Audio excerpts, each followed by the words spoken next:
Share via email. Report story. By 7 Rennie. Summary. Izuku hadn't expected his morning to be anything special.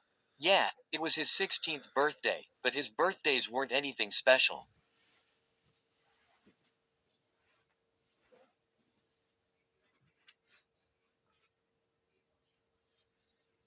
He hadn't expected this. Just how had it gone all wrong?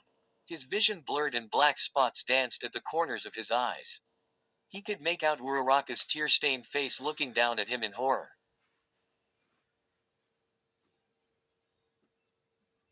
Every breath threatened to be his last. Or, Izuku gets hit by a villain with a scorpion quirk, leaving him in a nightmare-induced coma. His friends struggle to save him, and accidentally find the side effect of the quirk, allowing others to see Izuku's memories before Ua.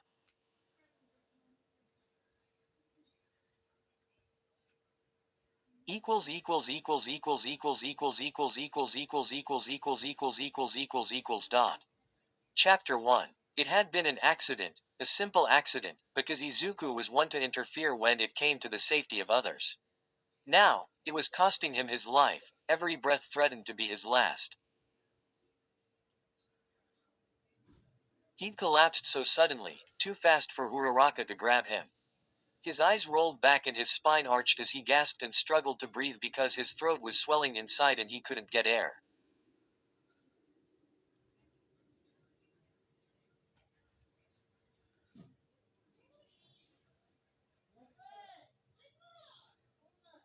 His vision blurred and black spots danced at the corner of his eyes.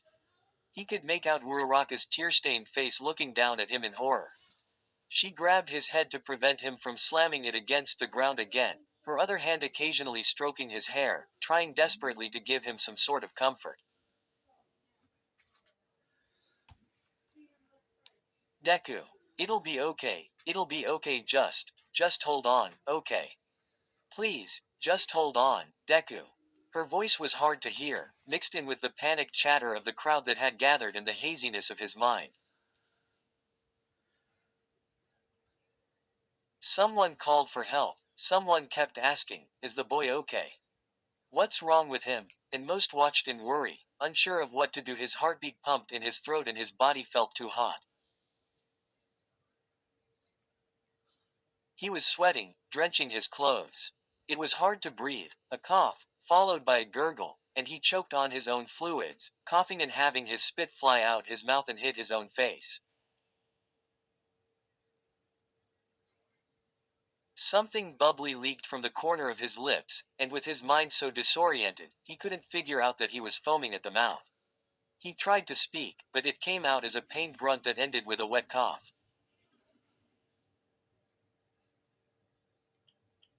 He's choking. He heard Iida yell and felt a number of hands on him, pushing. Put him on his side, hurry. Iida was helped by other bystanders to shift Izuku onto his side and Uraraka's hands turned his head, but still holding onto him. The change in positions caused him to vomit out liquids, giving him a few seconds of relief and managing a few breaths before his throat clogged up again. Instincts kicking in, his body fought against suffocation. His legs kicked at their own accord and his fingers scratched at the ground, trying to physically force himself to stay alive. His skin kept switching from hot to cold, then hot again and his body shivered uncontrollably. Deku. Please, hang on, please. Just how had it gone all wrong?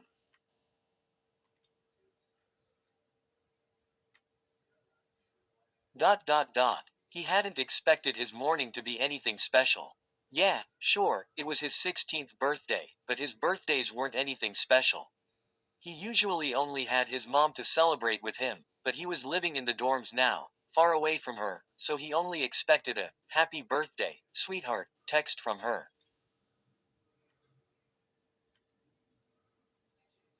Midoriya. Iida suddenly called out of nowhere.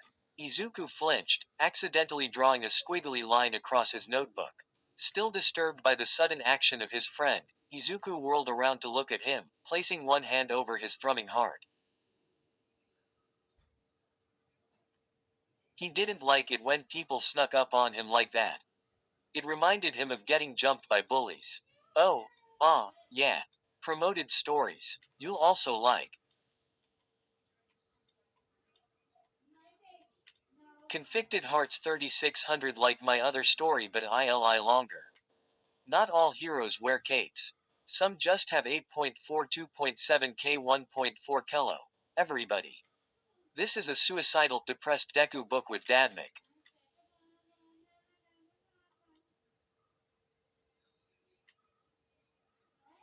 Will their bond grow? Will Mike fuck up? Will Izuku try to kill himself? Find out yourself. Number 1 Radio. Her prince from the underworld path demon is 0.25.7k 450. It's basically the same story as my succubus Momo X Deku story. I know, real original, but hey, now you guys get a Deku from the other side of the tracks.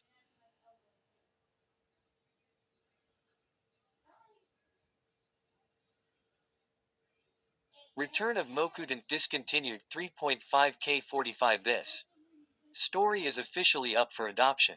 If anyone is interested, message me or comment on the story. Hurt cuz I love you to death Izuocha. Ha. 0.8.7k 141. Class 1A is now Class 2A and is working to be better heroes due to events that had happened before. Deku has gotten strong feelings toward Uraraka during the summer as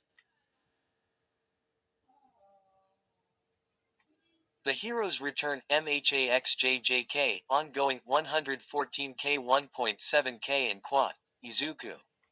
Midoriya, after being betrayed and killed, vanishes leaving hurt people behind. After 2 months in a hack, he come back.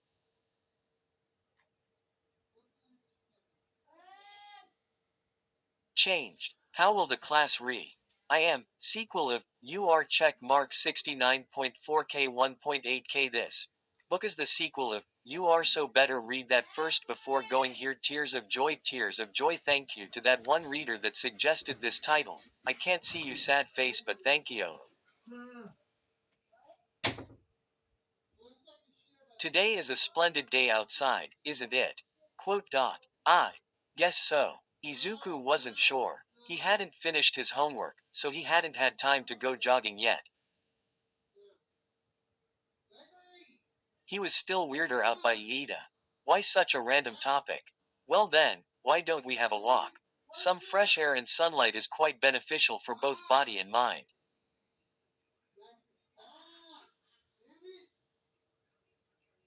Iida declared loudly. He suddenly grabbed Izuku by his elbow and started to drag him along. Come, join me. Wah, hold up, wait. I'm not done yet. Izuku stuttered and tried to pull away. His other hand was unconsciously reaching for his notebook still open on the common room table.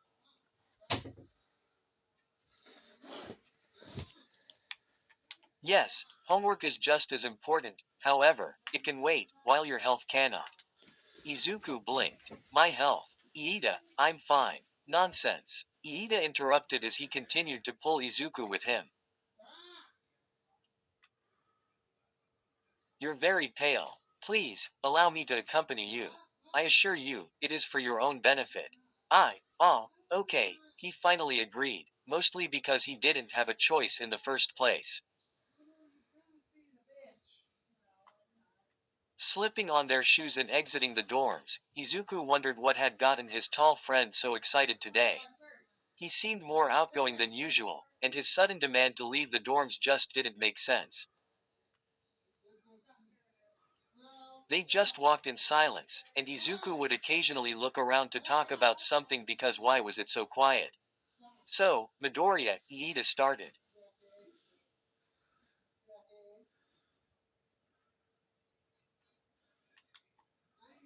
Yes, he was so confused because he knew something was up.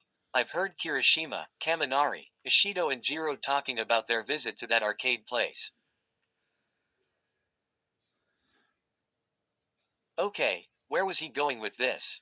Yeah, it seemed like they had a lot of fun, Izuku said, smiling at the memory. He loved it when his friends got home, all tired out but satisfied. It was a wonderful feeling, knowing they were happy. I've heard they are planning to go to that new mall tomorrow. Uraraka and I might go as well. Would you like to come along, Midoriya? Huh. Izuku tilted his head in confusion. Okay, sure. Even if he wasn't really interested, he couldn't say no to spending time with his two best friends. Excellent, Iida said proudly. I'll inform Uraraka. She'll be happy to know you'll be there as well. Izuku chuckled softly. Just happy I get to be with you guys. Of course, and we are always pleased to have you with us, Midoriya. He placed a hand on his shoulder. Izuku didn't know why, but it felt like there were a million other things hidden within Iida's words. Izuku smiled shyly. Thanks, Iida. Iida was about to say something when his phone buzzed. He checked it quickly, then used the hand on Izuku's shoulder to turn him around. Shall we be heading back? You still have homework, after all. He wasn't sure why Iida was all over the place today, but he seemed happy, so Izuku didn't question him. As soon as they stepped back in, the multiple ear-piercing pops and explosions of confetti almost gave him a heart attack. Happy birthday! All of Class 1A cheered. Izuku's brain still hadn't caught on yet, and he continued standing there, gaping like an idiot. He felt Iida pat him on the shoulder proudly. Happy birthday, Midoriya. Wait, what? But how did? He struggled to speak because how in the heck did everyone know? The common room was decorated with colorful streamers and the table had a stack of paper plates. A cake was neatly presented with a candle sticking out of it like a flag. Everyone was there, and when the group of friends parted, he saw her. Mom. He was too shocked to move. She walked over to him with teary eyes and hugged him. He latched onto her greedily, not caring that everyone was watching. I'd never miss your birthday, sweetie. She squeezed him tighter and ran her fingers through his hair lovingly. He was slightly taller than her, but she still saw him as her baby boy. I missed you, Mom, he whispered and snuggled his face in her neck.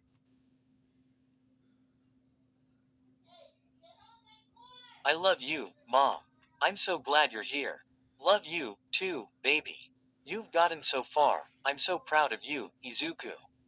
And she meant it. Here he was, her little boy, all grown up and ready to take on the world. He was her world, her everything. She lived for this boy. Someone in the back sniffed. Are you crying? Shiro asked Kirishima after spotting him wiping at his glossy eyes. The family love, it's too much. Manly tears, manly tears. Kirishima used his whole arm to dry his tears.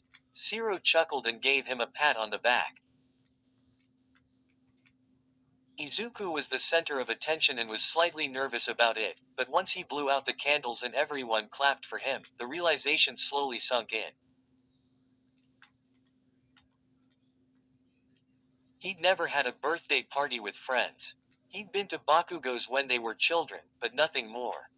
His mother wanted him to have an actual birthday party, one with friends who were more than happy to help out.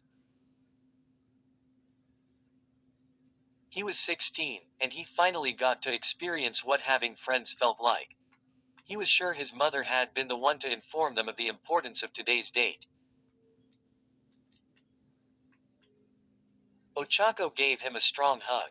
Happy birthday, Deku, she cheered, not realizing he was blushing like crazy in her arms. A few students, and his mother, chuckled at that. He got a few more pats on the back of few of his friends.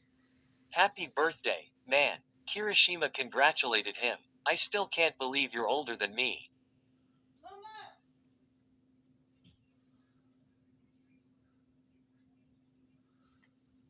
He added and ruffled the green hair playfully, causing Izuku to laugh. Bakugo, Get over here. Kirishima tried to encourage his friend who had been sitting on the farthest sofa, far away from where the party was. Izuku was surprised he was in the same room. Bakugo never told him a happy birthday, so he thought the blonde would just stay in his room and avoid the party altogether. Why should I? Because it's Deku's birthday, Ochako reminded him sternly. Hope he dies on his next one, Bakugo grumbled. Don't be mean, Ochako scolded.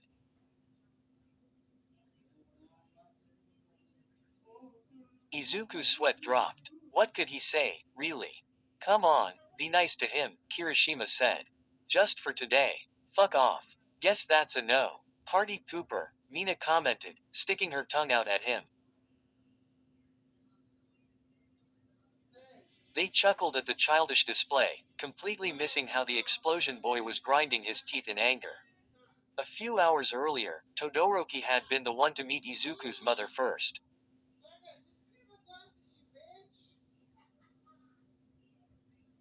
He had been on his way out when he'd spotted her car by the gate. The mother had introduced herself and informed him why she was here. And because she wanted to surprise her boy, her son couldn't know about her arrival just yet, so Todoroki sent a text to everyone, informing them of the situation and that they needed Izuku out. Iida had dragged the poor kid away, and everyone had managed to help the older woman get everything from the car. Knowing it was the boy's birthday had been a shock for everyone. He hadn't informed anyone about his birth date, so if it weren't for his mother, they would have missed it. It also surprised them just how loving Izuku's mother was.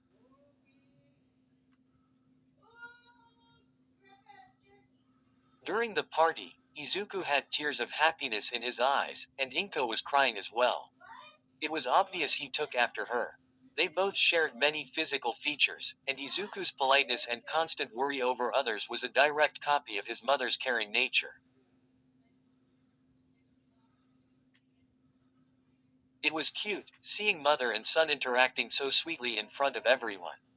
Everyone had a slice of cake, laughing at simple joke every now and then, and some students kept telling Inko a few events that took place during their time at UA. Inko walked over to Bakugo to hand him a slice of cake, because she knew this boy. He wouldn't take the cake unless she brought it over to him. Mineta whispered something into Denki's ear, and the yellow-haired boy grinned. Hey, guys, Denki called. Remember at the license exam, when everyone was trying to get to the finish line and Midoriya was behind a boulder with a naked lady the whole time?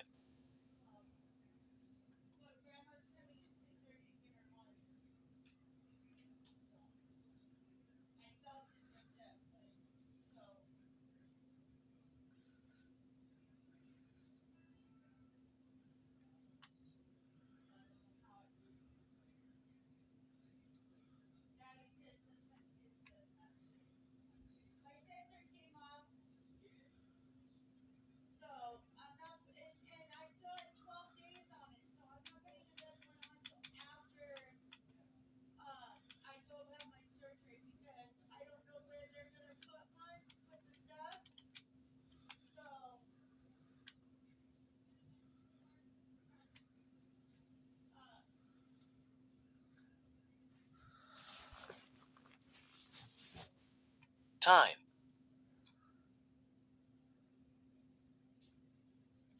Izuku cringed and Ciro let out a pffft before covering his mouth to not laugh out loud. He knew what Kaminari was trying to do. Izuku. Inko yelled. Izuku held out his hands in innocent, waving them erratically as if the movement would stop any accusations coming his way. Wait, no, Mom, that's not what happened. Just what were you doing? His mother demanded. Nothing. It was nothing, really. She was on top of you, Ciro said, snickering. Ciro. Izuku whined miserably. Izuku, that is not how I raised you. Izuku tried to explain, but because of his nervousness, it came out as gibberish. Denki had covered his face to muffle his laughter. Inko sighed. Izuku, do we need to have that talk again? She asked sincerely.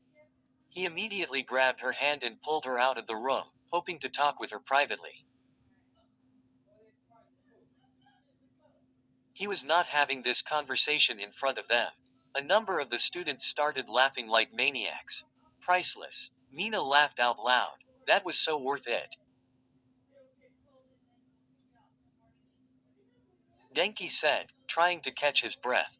Careful, Momo intervened. Just don't get him in trouble with his mother. Thank you all for helping me today. Inko thanked Iida and Ochako who volunteered to help her clean up. Todoroki and Tokiyami helped replace the garbage bag. It's no trouble, Iida told her. We're very glad we all got to celebrate his birthday today. Yeah, Ochako said as she collected a few empty paper plates.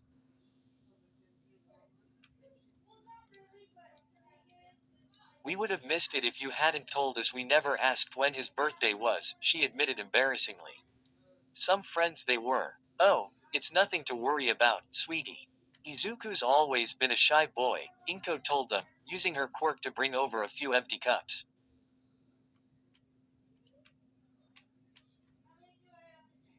He's also been a lonely boy.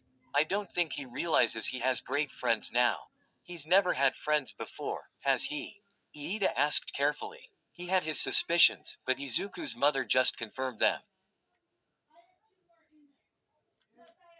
No, she admitted sadly. This is the first birthday party he's ever had with friends. He had a tough time with the other kids in school and, my poor boy was so lonely and I couldn't do anything to help him. She closed her eyes and blinked away a few tears. I'm glad he has you, now thank you for taking care of him. You don't know how much this means to me, she said, holding each of their hands. He's a good boy, but he can get reckless sometimes. They all remembered the many times he'd broken his bones.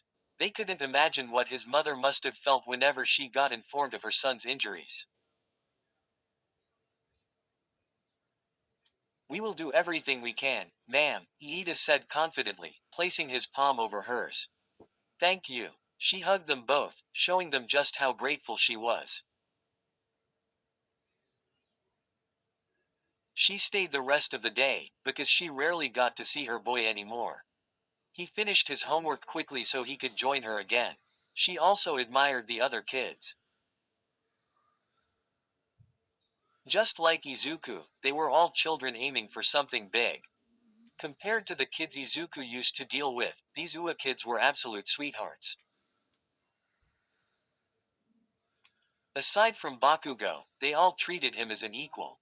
Even his teachers were helpful. She recalled that Uraraka girl telling her about the quirk assessment incident.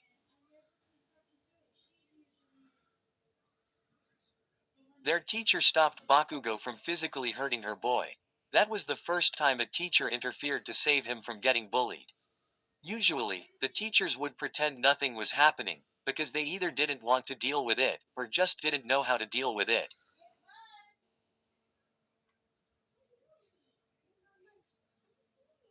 Man, we would have gotten you presents if we knew earlier, Kaminari complained. Izuku smiled sheepishly. You don't have to bring me anything, guys.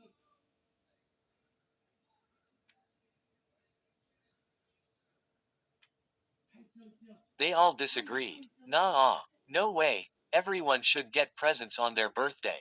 Mina demanded. No, really, it's fine. It really was. He didn't need presents. Having them and his mother around was enough. Overall, it was a good birthday party. He had his mom, his friends, and even All Might had sent him a happy birthday, my boy.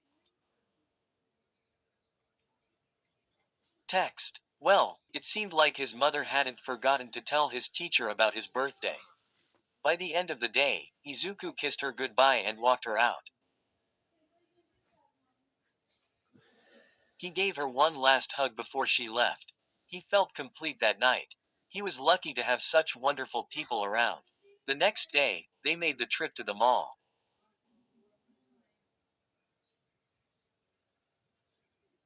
While Izuku didn't have anything in mind to buy, he was happy enough to look around. The students scattered. Kirishima accompanied Kaminari and Jiro. Ishido went with Hagakure, and Asui went to check out water-related stores. Iida, being a guy all about speed, headed for the gym section, confident he'd find quirk items suited for him. Izuku and Ochako stood in complete silence. This was awkward. He hadn't thought of what to do once arriving, and judging by her stillness, she hadn't either. So, started nervously, wringing her hands. Ah, got anything in mind? He asked, looking away shyly. Don't you need anything, Deku? No, I'm all right. I thought I'd just have a look around. She scratched the back of her head. Yeah, that was my plan, too. He checked his watch. We have a lot of time. Wanna check the place out? You might find something, he said hopefully. She stared at him at first, her cheeks going slightly brighter. She then smiled and gave him a firm nod. He hadn't expected her to perk up and take him by the hand. She was leading the way. The mall was divided into sections to help those with specific quirks find what they needed. Izuku and Ochako explored some of the areas. They hadn't planned on buying anything, but they ended up purchasing hooded jackets that they both found appealing. At some point, they stopped for a quick bite. This place is so big, Ochako said in amazement, shoving a fork full of cheesecake into her mouth. Yeah, I don't think we'll be able to cover it all, he commented, trying out his own cake, a strawberry red one. It's really amazing, though. I wonder if Iida found the sports sections. Yeah, she admitted, looking as people came and went. It's really easy to get lost here. She took another bite. Izuku checked the time. We still have an hour and a half. Do you want to check the water section later? Her eyes seemed to sparkle. Yeah, I hope we meet up with Sue there. Turned out the water section was bigger than they had originally thought. Swimming pools were lined up on the sides, and one of the walls was a giant glass aquarium, letting them see people with fish-like quirks swimming in there. Those without quirks related to water were just trying out swimsuits. Sue. Ochako cheered when she saw her friend through the glass. The frog girl was in that resembled a diving suit. She spotted them and swam closer, stopping just as she touched the glass with her big hands. Ochako, still happy and excited, placed her palm against the glass as well, making it seem like she was touching Suyu's hand. The frog girl looked over at Izuku. He smiled and gave her a friendly wave, which she returned before swimming up. She looks happy, Ochako said softly, moving her hands behind her back as she saw her friend swim up. Yeah, Izuku agreed. In the water, Asui seemed right at home. They continued looking around. Ochako bought a pink two-piece skirted bikini because, well, why not? Walking out the store, Izuku couldn't stop smiling as Ochako chatted happily. Seeing his friend in such a happy-go-lucky state always had that effect on him. His friends brought him joy so easily. The day couldn't have been better. The glass window of a nearby jewelry store shattered. A man's unconscious body was thrown out before slamming and sliding across the floor.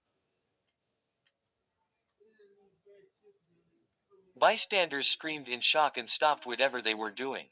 Ochako and Izuku stared, frozen to the spot. What just happened? Alarms went off. People scattered. Izuku slowly turned to the broken window in horror. A female villain in a skimpy leather suit was holding a woman down to the floor as her comrade invaded the store.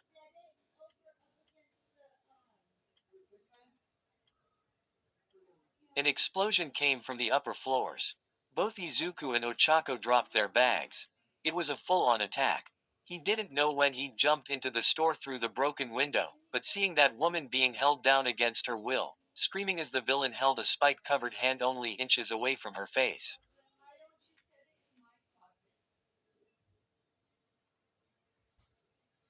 He couldn't just stand there and watch. The second the villain saw him with his fist ready to strike, she released her victim and jumped back. Keeping his eyes on the villain, he bent over to help the woman up.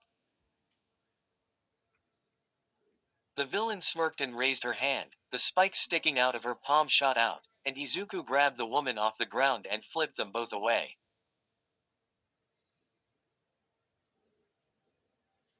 The spikes stabbed the ground. Go, he yelled. Go, run. The woman scrambled off the ground and hurriedly made a run for it, limping as she escaped. This isn't a game for kids, boy, the villain said in amusement.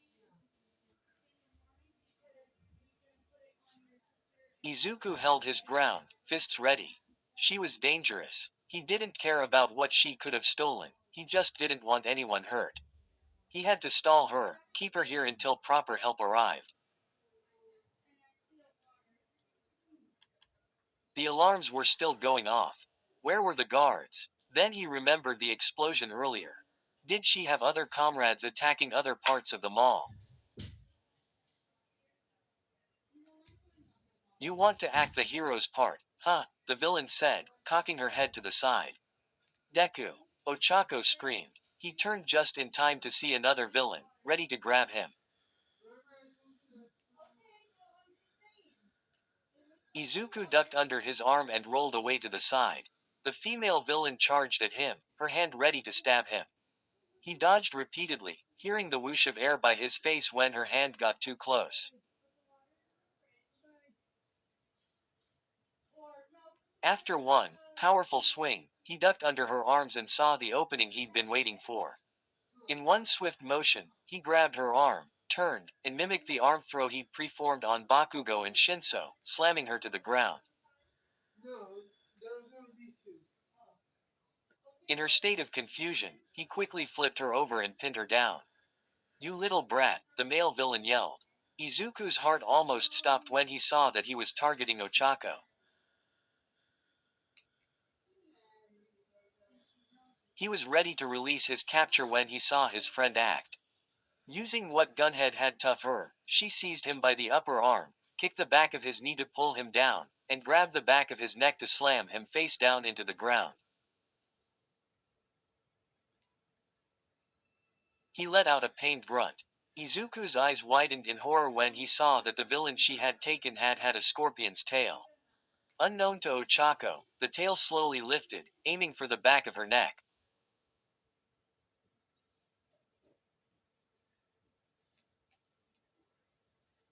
Uraraka. Without thinking, he released the female villain and ran. He'd unconsciously used full cowl, because there was no way he'd reach her otherwise. That little boost was enough to get him there. Just as the tail arched to strike, he grabbed and tried to pull it back, as far as he could from stabbing his friend. Deku. Ochako yelled in surprise, finally realizing why Izuku had jumped in sharp pain cut through his back and he gasped in pain. 7 spikes were sticking out of his back, just behind his left shoulder. He almost lost his balance from the sudden pain and his grip on the tail loosened. The tip of the tail suddenly twisted to the side, and the stinger at the tip pierced his arm.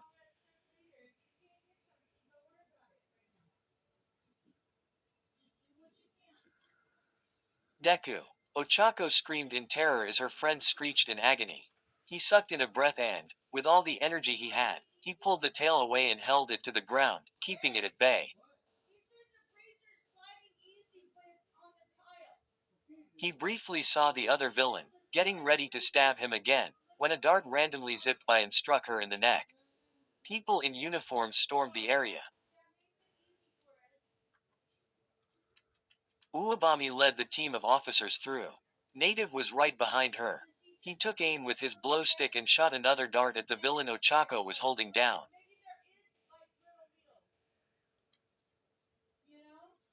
Kamui Woods was present. He used his wooden body parts to climb up to the upper floor, most likely to get to where the explosion had occurred.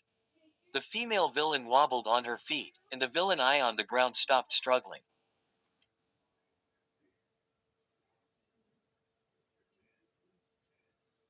Kids, move away, Uwabami commanded. Officers ran over and secured the two villains, chaining them up. Ochako and Izuku moved away as the officers did their work. She quickly grabbed Izuku's hands in worry. Deku, are you okay? Does it hurt? She fussed over him, tears pricking at the corners of her eyes. He was hunching over due to the pain in his back. The spikes resembled quills of a porcupine, sharp at the ends and thick at the center. Any movement caused his clothes to shift, nudging the spikes in the process. He squinted in pain. Oh, Deku. Ochako whimpered sympathetically. Get him outside. The medics should be here by now, Uwabami told two of the officers. They guided them both out, one officer holding Izuku by the elbow, just to be sure the boy wouldn't collapse. Ochako held on to him as well, asking him if he was all right.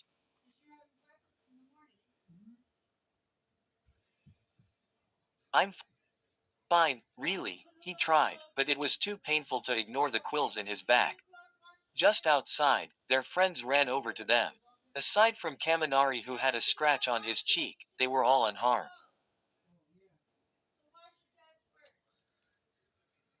When they heard an officer calling the medics over, they ran faster. Midoriya, Uraraka, Iida yelled, "Are you unharmed?" The group of friends followed along as the officers kept ushering the two forward.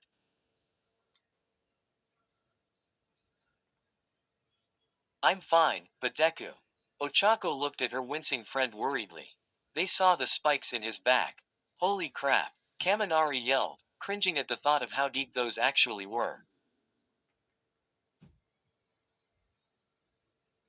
I'm fine, just. Izuku tried to calm them down. Don't worry about me, I'll be fine. He felt dizzy and brain fogged. They spotted a white van. Medics carried in a person on a stretcher. Izuku's vision blurred. Shapes turned into cotton and voices melted into each other. Everything went sideways. His heart rammed against his chest, threatening to burst. He heard them yell for him, but his body and brain weren't functional anymore. Deku. Midoriya. We need help over here. Waves of nausea and agony knocked him over and over again.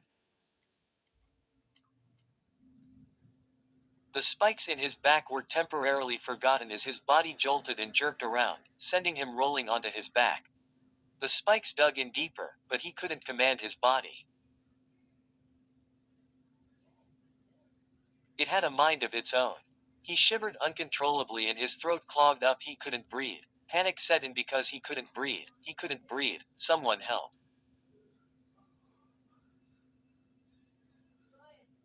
Just give up already. You're quirkless. What do you think you can do? Means good for nothing.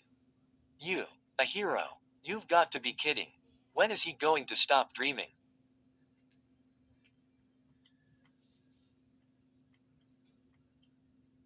Look at things realistically, kid. Useless Deku. I'm sorry, Izuku. I'm so sorry. Chapter 2. Voices and footsteps echoed through the halls. The white hospital walls were a pain in the eyes. The group of friends waited in uncomfortable silence. Ochako fumbled with the hem of her skirt. Her eyes were slightly red from crying. She'd occasionally shed a few more tears every now and then as waves of emotions washed over her over and over. Suyu rubbed her back as Ochako smudged away a few new tears. Uraraka, it wasn't your fault, Iida reminded her again. She sniffed miserably, unable to hold it in. It's. He saved me. Deku, she sobbed. Uraraka, don't blame this on yourself, Iida assured her. He's right, Yano, Kirishima agreed. Look, we all know how Midoriya gets when he wants to help someone. He's gotten worse injuries before, this won't bring him down. He's a tough little guy. They saw a familiar boy in the hallway. His half-white, half-red hair was easy to spot among the people around him. Todoroki, Iida greeted. Todoroki gave him a simple nod before asking, any news? Not yet, Kaminari sighed and leaned back in his chair. He had a bandage over the cut on his cheek. He'd gotten it when a sharp chunk of glass flew at him after the explosion. He kept tapping his foot nervously. The memory of Midoriya going through what seemed like a seizure was imprinted in his mind. It had been terrifying, seeing his friend writhing on the ground like that. Denki had been useless, just like everyone else. It didn't take long for other students to appear. Yaoyorozu, Tokiyami and Ojiro made it, followed by Shiro and Mineta.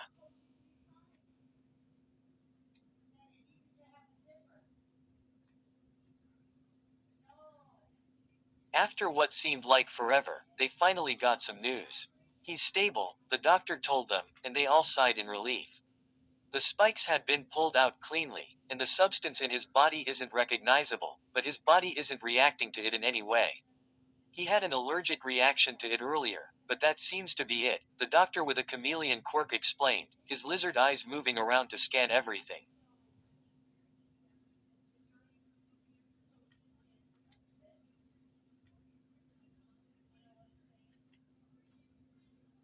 You said he was stung by that scorpion quirk guy, right? Kirishima asked Ochako. She nodded. The doctor hummed. That must have been how the substance got into his system. We checked him over and there doesn't seem to be anything wrong. Even the puncture area where the sting had entered isn't showing any signs of swelling or nerve damage. It doesn't seem like the sting had done anything to him. We won't know for sure what the quirk did to him, but physically, he's doing fine. He's still asleep, but you can go ahead and see him. Use the buzzer to call a nurse if he wakes up. Clad in a simple hospital gown, the sleeping figure in the white bed remained in a deep slumber. The thin blanket was up to his chest. He had dark lines underneath his eyes, but nothing else seemed out of the ordinary. They all gathered by his bed. Ochako grabbed his limp hand, hoping to comfort him even if he didn't realize she was here. Do you think he'll be okay? Hagakure asked worriedly. Of course he will, Kirishima said. The group shushed him for being too loud. He whispered an apology sheepishly. But still, that was really scary. Hagakure whimpered. They agreed. The way their friend suddenly collapsed almost gave them all a heart attack. You heard the doc, he'll be fine, Kirishima he reassured her. He felt like a hypocrite, because he had been worrying his head off a few minutes ago. They stayed with Izuku for a few more hours. His mother eventually made it. They scattered and exited to give her privacy with her son. Judging by her eyes, she must have been crying the whole way here. As soon as she reached his bed, she threw herself at him, hugging him close and combing her fingers through his messy hair.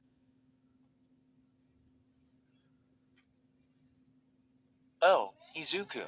Izuku, you'll be okay, sweetie, it's going to be okay, she cried, pushed her wet face against his affectionately. She gave him multiple kisses on his head and cheek and hugged him closer.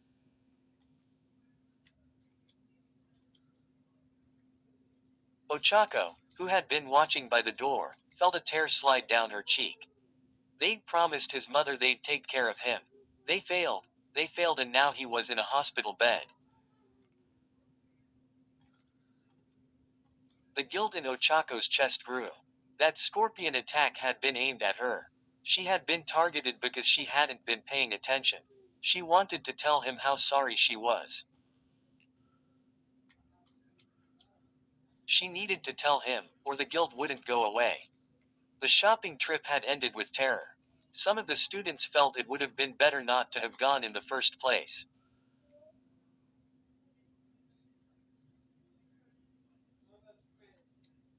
The next day, the classroom felt eerie. The empty desk behind Bakugo was a reminder of where their classmate actually was. All Might kept his usual smile, but they all felt the worry radiating from him. They visited Izuku again after school. He hadn't woken up. The doctor wasn't sure why the boy slept like the dead. He'd inspected him again, just to make sure he hadn't missed anything. He seemed fine, so the doctor rolled it off as exhaustion. The third day, they admitted something was wrong. When Ochako, Iida and the others came over to see him again, they got the unsettling update from Aizawa. They huddled around Izuku's bed, watching his sweat pour down his head in an unhealthy amount. His eyes were squeezed shut, but the wrinkles around them showcased his distress. It was painful to watch. Dread washed over the group after Aizawa had told them what the Scorpion Man's quirk was: nightmare coma. How? Iida feared to ask.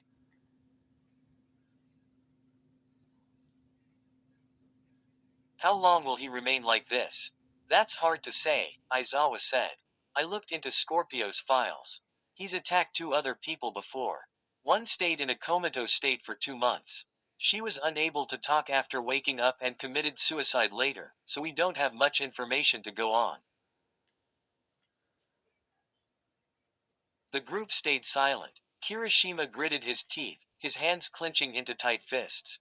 Ochako held Izuku's limp hand, sniffling and doing her best not to cry. What about the other one? Yaoyorozu asked urgently. His lazy eyes turned to her. After 4 months in a coma, she died in her sleep later on. His mother was in pieces.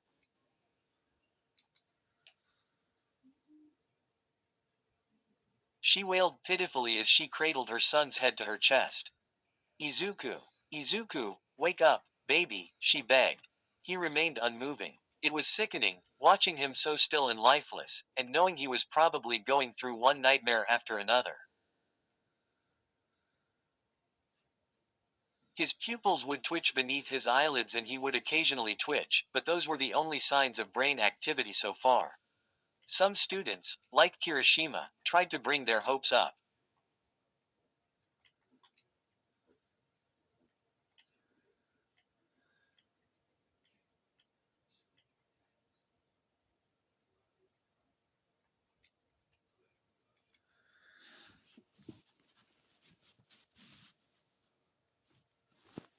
Up, he'll wake up on his own.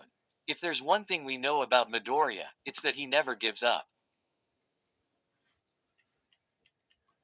So they waited. 2 more days passed. He was still unmoving. They made sure to visit him every day, surrounding his bed and talking with each other loudly, hoping he'd be able to hear them. The fifth day, Iida and Uraraka came to visit him a second time that day, only to find Bakugo in the same room. He was sitting in a white chair with his arms crossed. He glared at them for a minute, then huffed and closed his eyes in annoyance. He hadn't bothered to visit their classmate before, so why now? They gave Bakugo a simple greeting, which he didn't return, before they walked over to the bed. Ochako grasped Izuku's hand gently and Iida placed a comforting palm on the green boy's head. Hey, Deku, Ochako said softly. She came to miss his bright eyes. She saw the wrinkles of distress between his brows and she rubbed her thumb over the back of his palm in hopes of easing his pain. Stay strong, Midoriya, Iida told him.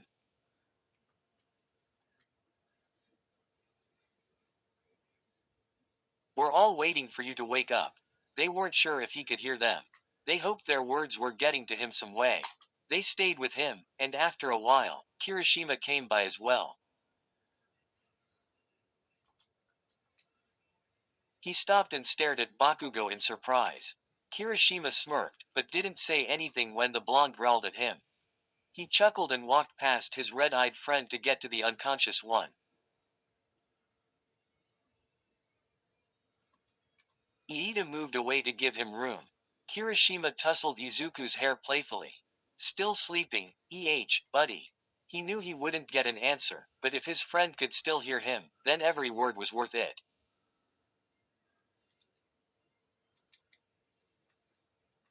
I hope he wakes up. Ochako said sadly, rubbing his hand between hers. She wanted him back. He will, Kirishima told her. It was hard to tell if he was just trying to be optimistic or if he truly did believe Izuku would awaken soon. An hour later, they were forced to leave as Izuku needed to be tube-fed. They returned to finish their homework and study for a bit. The dorms felt empty without their sunshine boy. Ochako returned to the hospital for a third visit that day. She stopped just by the door when she heard the voice of All Might. I'm sorry, my boy. She'd never heard the man so down. The door suddenly opened and she was face to face with the skinny man. Oh, you're here to see Midoriya. She gave him a firm nod. He patted her head. Go right in, I'm sure he misses hearing your voice, he told her hopefully. She watched him leave. The whole week seemed sad to her. The situation, her friends, her teachers, everything was a mess. She stepped into the room and greeted the boy, taking a hold of his scarred hand like she always did. This was the same boy who always did his best, a friend she looked up to. He had been the one she strived to be like. Still holding on to his hand, she reached with her other hand to cup his cheek.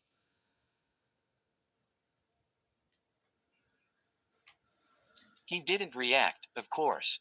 Deku. Still nothing, like always. I really miss you, Deku, she admitted sadly. Please wake up. Everyone is waiting for you.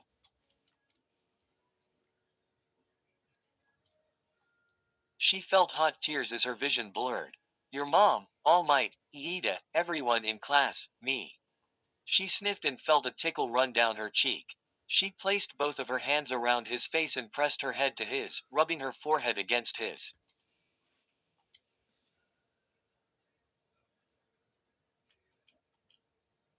Please, wake up soon, Deku.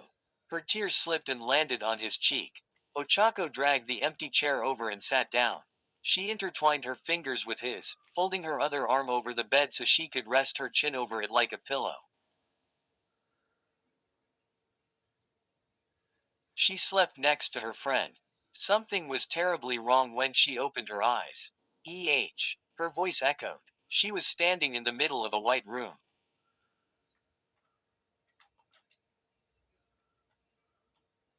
There were no walls or a ceiling, just empty whiteness. She gasped, clutching her head in confusion. Where was she? What was this place? How had she gotten here? What's. What? Her hand came up to clutch over her heart, and she noticed the feel of the clothes she was in. Looking down, she noticed she was in her school uniform.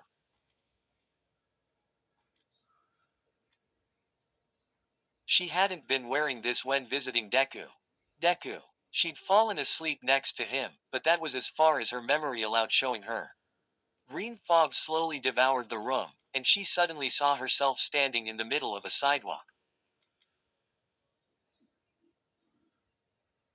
People walked by her normally and cars passed by. What was going on? Excuse me, she tried to get a boy's attention. He walked by, ignoring her completely.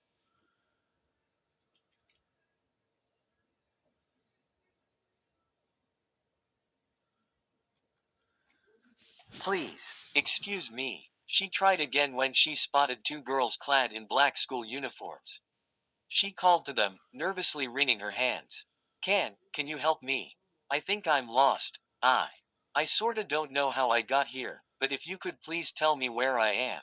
She froze when the two girls walked through her as if she were a ghost.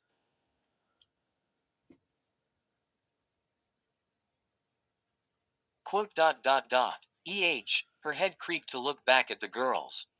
They were talking as if nothing happened, as if she wasn't even there.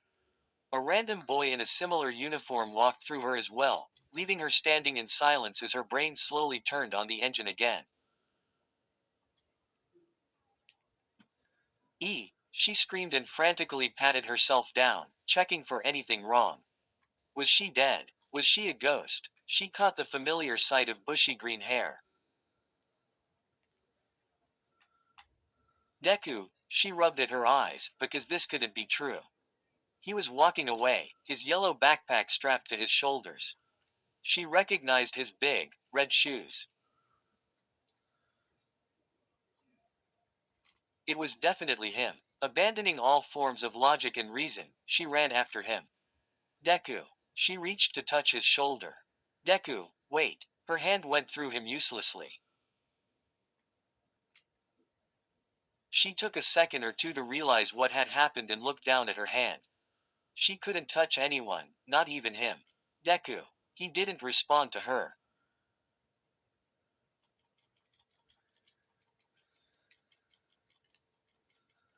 He hadn't heard her or seen her. She was invisible to him. Where was she? She ran after him and slowed to walk next to him. He was wearing a black school uniform, and she noticed he was almost her height. She remembered he'd been slightly taller than her before. He was looking down at the ground as he walked, and she noticed how his shoulders slumped and how his eyes didn't have that usual brightness she'd come to admire.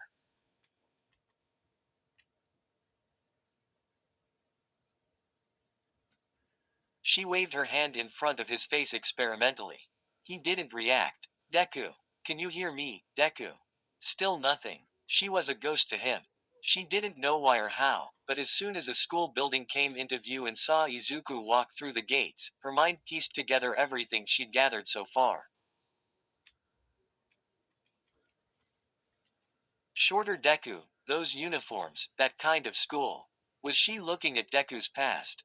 But, how was this possible? No, it had to be a dream, right?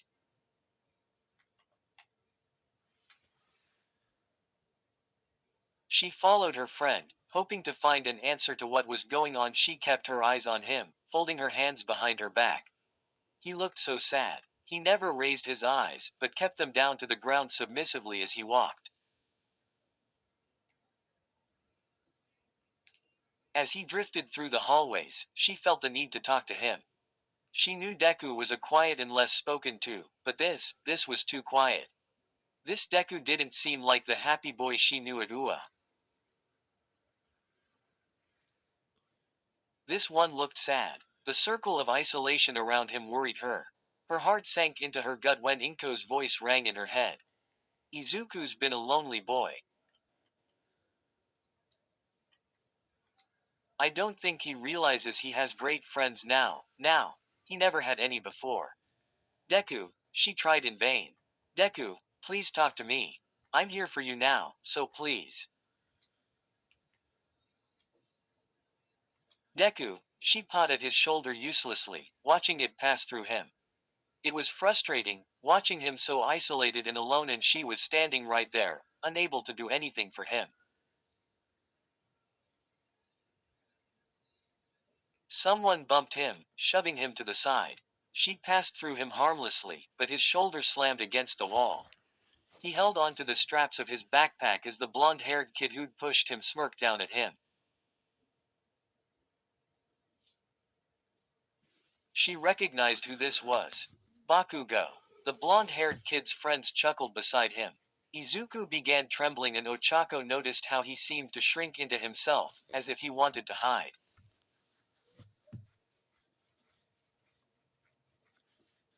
Rage bubbled in her chest. Her hands clenched and tears collected at the corner of her eyes. Got something to say, the friend with long fingers threatened, taking a step closer.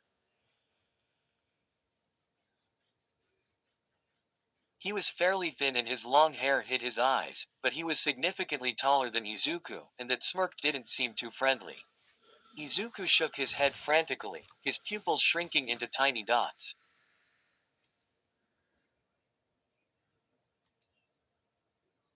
She couldn't stand it. Leave him alone, you bullies, she yelled, her fists shaking by her sides.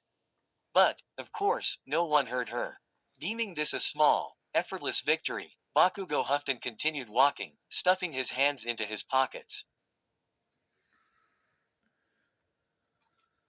The kid with long fingers chuckled and patted Izuku on the shoulder, as if rewarding him for not fighting back. Izuku flinched at the touch and the kid walked off with his friend, quickly forgetting about their victim.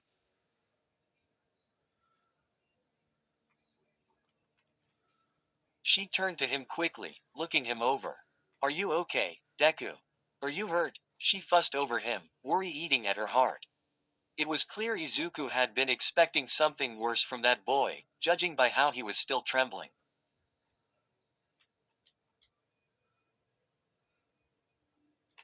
He released a shaky breath and dropped his head, waiting for his heart to calm down.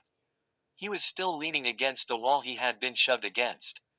This wasn't like him.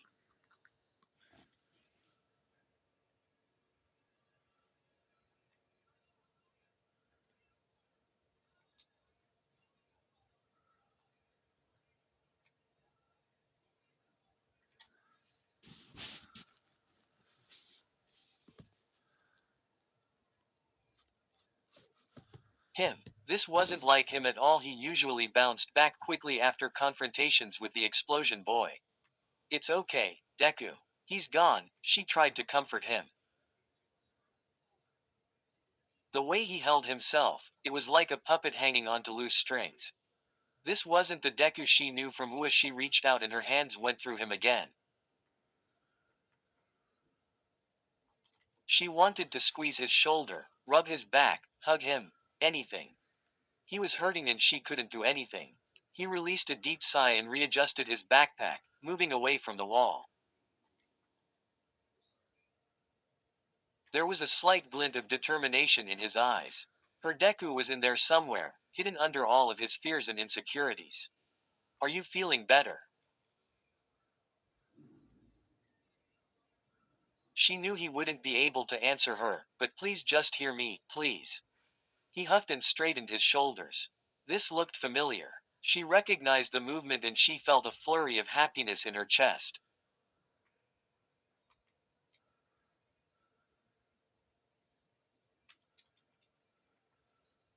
That's it, Deku. Pick yourself up, she cheered for him, punching the air as she encouraged him. That's it. Don't give up. He stopped shaking, and once he collected himself, he took a brave step, followed by another, then another, until he was marching through the halls and up the stairs like a soldier. His movements were forced and stiff, but she knew if it wasn't for his stubborn determination, he'd still be leaning against that wall. As she hiked up the stairs after him, the walls began to crumble and break into dust.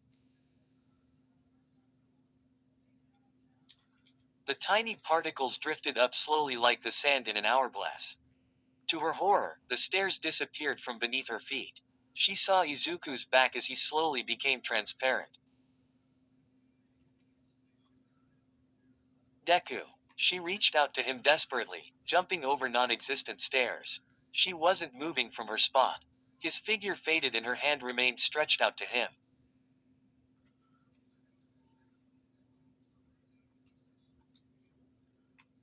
Everything turned out. The white room again. Her eyes cracked open slowly. There was warmth in her hand. She squeezed it and felt the familiar scars. She was in the hospital, holding Izuku's hand. He was still in a coma, and she had slept beside him. It had been a dream. You, Uraraka. She suddenly turned when she heard Ida's voice. Most of the students were present, staring at her with concern in their eyes. Ida looked like he was about to shake her by the shoulder if she didn't respond soon. She rubbed away the sleepiness from her eyes. Hey, guys, she said tiredly. She noticed Aizawa and Izuku's doctor standing there as well. How had she not heard any of them walk in? What's? She stopped after following where everyone was looking. Izuku was still sleeping, but a fainter form of full cowl glowed against his skin. The red lines stretched across his face, down his neck, and around his arms.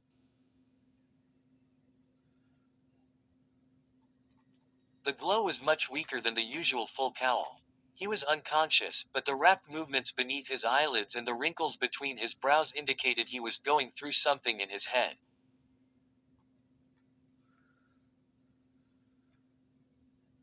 He slowly relaxed, and the glow faded completely. No one moved. What the hell was that? Kaminari asked quietly. No one answered. Oi, he tried again. Still, no one responded to him. Getting past her own shock, Akiko slowly removed her hand from Izuku's before turning to Iida. What? What happened?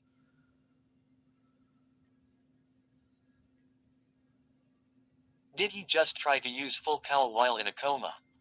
Jiro asked in disbelief. There was a long pause of silence. The doctor with the chameleon's face ordered everyone out to check over the comatose boy, leaving the kids waiting outside, pacing back and forth and scratching their heads over what they had seen. The doctor gave them the verdict, no change. What the heck was that then? Kirishima asked, his mind going in a million directions. He'd been hoping his friend would be close to waking up. His hopes had gone down the drain when it turned out nothing had changed. Izuku was still in a deep sleep. I honestly don't know what to tell you. The doctor bent over and lifted one of Izuku's eyelids to look at his eye, then did the same to the other. Physically, nothing's changed. Physically, Aizawa repeated. You think his head is messed up, then. Mentally, the doctor corrected. I know this sounds far-fetched.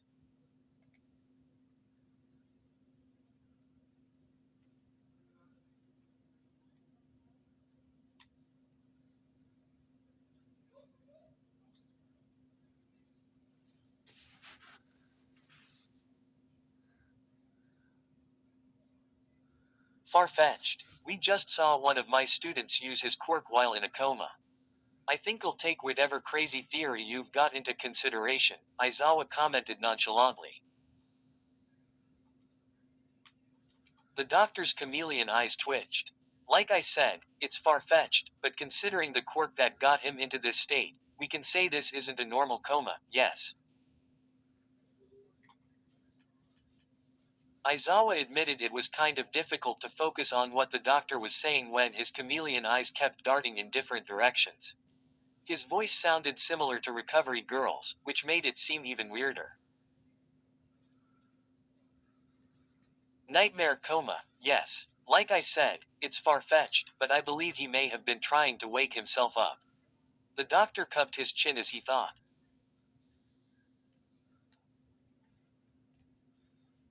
But why now? He hadn't shown any progress like this before. Was there a trigger, perhaps? Ochako raised a shaky hand, brought it down, then shook her head and raised it again in determination, deciding it was best to let them know, anyways.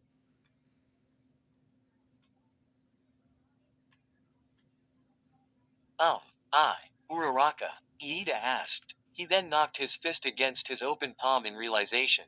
That's right, you were with him when that happened.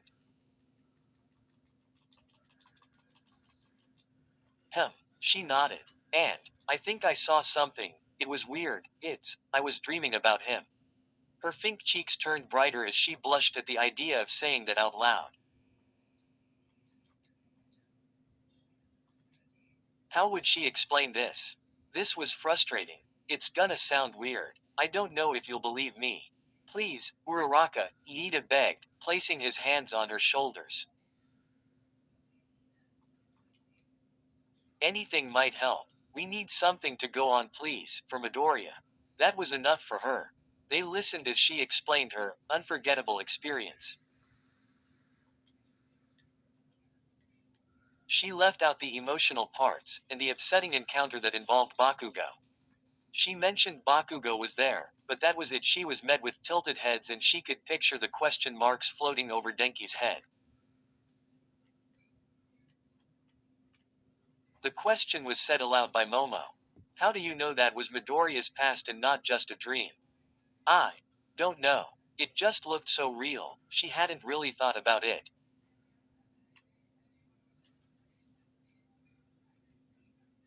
She had assumed it was his past without evidence.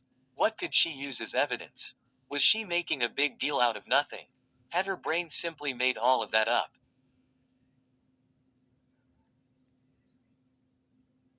Deku. Bakugo. Oh. Bakugo. She yelled suddenly, causing some to flinch in surprise by her outburst. He gave her that half glare, half what the fuck now look on his face.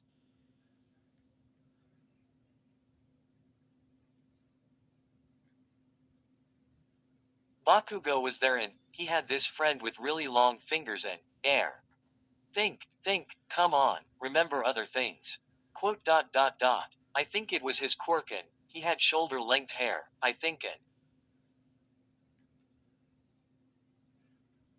she messed with the back of her hair as she scrambled for any clues. She didn't need to go any further. The look of shock and recognition formed on Bakugo's face before he scowled at the memory of his old lackey. Bakugo questioned carefully, seeing that strange, suspicious look in those red eyes. Yeah, I know, Bakugo admitted sternly, looking away when Ochako's eyes widened.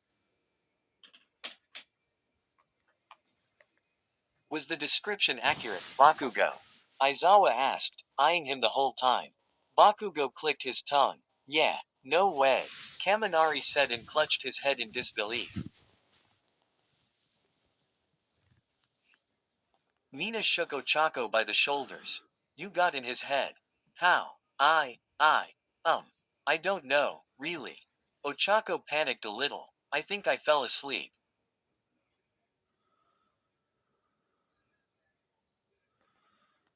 That's all. Momo asked to make sure. That might be the weakness of the coma quirk, the chameleon man said. Every quirk has a limit. Uraraka, do you think you can do it again? Iida asked hopefully. I don't know, she said nervously. It was still shocking to hear Bakugo admit what she'd seen was real. I'll try, she finally said. She'd try, for Deku. If this really was a weakness in the quirk, then there had to be a way to break Deku out of its curse. Repeat what you did when it happened, Yaoyorozu advised. We're still not sure how it's done. Ochako tried to rewind her memory. I fell asleep next to him and she looked down at her hand and blushed. And I held his hand the whole time, I think. So it has something to do with either close proximity or physical contact, maybe. Momo thought out loud. Let's try it. Kirishima shouted, his fists clenching in determination.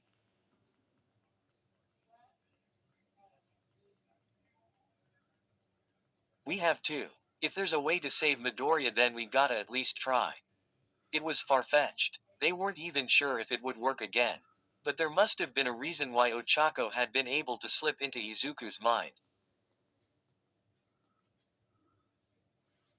The nurses set the comatose boy on a heart monitor for safety. Multiple chairs were set up and students crowded the white room. Ochako sat by Izuku and threaded her fingers with his. Taking a pill given to her by the nurse to help her fall asleep, she blinked in confusion when Iida took one as well. I'm trying as well. The determination in his voice told her how confident he was of his decision. You know, we're not even sure if it's gonna work, Ishido reminded him. Even so, he dragged a chair to the other side of the bed and grabbed Izuku's other hand.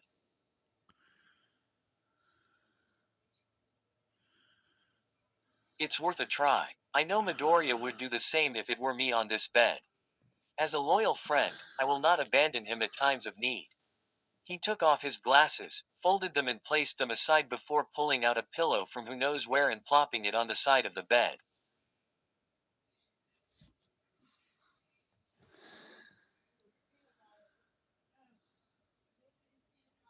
Now, to sleep. He dropped his face into the pillow.